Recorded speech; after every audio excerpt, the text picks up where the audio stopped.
Hello అండి అందరికీ. So, మీలో ఎంతమందికి జున్ను అంటే ఇష్టం? నాకైతే జున్ను అంటే భలే ఇష్టం.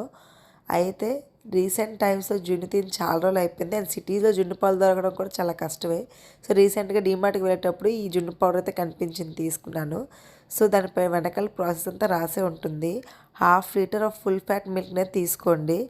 తీసుకున్నాక అందులో ఈ జున్ను పౌడర్ మొత్తం వేసేసి చక్కగా విస్క్ చేసుకోవాలి.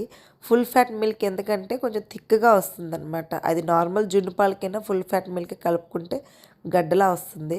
మళ్ళీ నార్మల్ పాలు కలిపేసామనుకోండి, ఆవు పాలు గట్రా పలచగా అయిపోతుంది.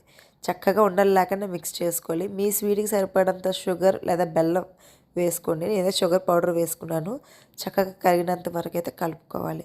ఇప్పుడు ఈ కలుపుకున్న మిశ్రమాన్ని నేను ఒక వేరే కంటైనర్లో వేసుకుంటున్నాను. అదే వేరే స్టీల్ గిన్నెలో వేసుకొని చక్కగా అందులోన మిరియాలు, యాలకులు దంచి అయితే వేసేసుకున్నాను. పైన వేసుకొని చక్కగా మిక్స్ చేసుకున్నాను. చేసుకున్నాక ఇలా స్టీమ్ అయితే పెట్టేసాను అనమాట. సేమ్ జున్ను చేసే ప్రాసెసేనండి. పాలు బదులు పౌడర్ వేస్తున్నాం. చూడండి, వేడి మీద తీసిన తర్వాత కాసేపు పక్కన పెట్టి ఫ్రిడ్జ్లో పెట్టండి, చక్కగా సెట్ అవుతుంది.